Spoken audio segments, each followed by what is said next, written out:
Hi there, I'm trichologist Carolyn Evans-Frost. I'm here helping people with hair loss, hair thinning, and scalp conditions. And this particular one we're talking about today is men's hair loss treatment, but in particular what we call early onset. So this young guy came to see me. He was only 16 years old, and he had, these typical receding, areas on his hairline, and everyone he'd seen had said, "Oh, you're going bald, very early. You've got male pattern hair thinning." But what I found is when I checked him with my microscope, he actually had what we call diffuse hair loss telogen effluvium. And then we looked at his blood test, which is something I do a lot of.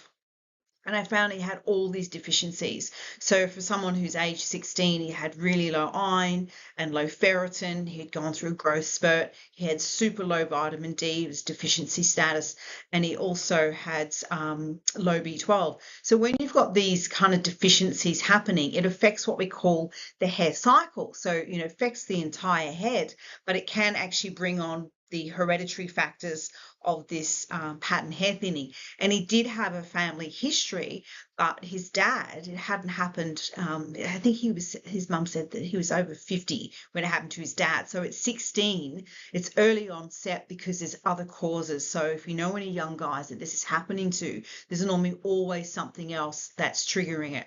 Obviously, there's some hormonal things going on at the same time, but that low vitamin D will trigger also these other hormonal issues as well. And then your low iron and low ferritin, they're lowering immunity, which is just, makes up for the perfect storm.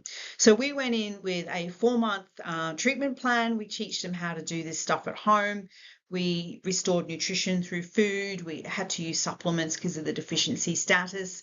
And we actually went in with hair growth treatment, and we did not have to use minoxidil or what you guys would know as Rogaine because it wasn't needed here. The problem was more, as we said, diffuse to do with the hair cycle. So a lot of the time when you're Googling, particularly young guys, hair loss or men's, hair thinning, hair loss, this minoxidil Rogaine comes up all the time. Like, in my opinion, it's very old science. There's much better things. And in this case, it wasn't even needed. Okay, so I'm here as a trichologist, and I really specialize in finding your individual causes. We use microscopic diagnosis, and we make a plan based on you. And the key also is to fix this, but I also want to prevent it from coming back. I don't want this to reoccur. So baldness these days is a choice. Okay, so there are so many options. And if you're finding that you have hair loss or hair thinning and you're very young, then get in, see a trichologist. We can really help you. So the best way to contact me, you can see it on the screen there, but email, straight direct to me, is info@absolique.com.au. Thanks so much for listening.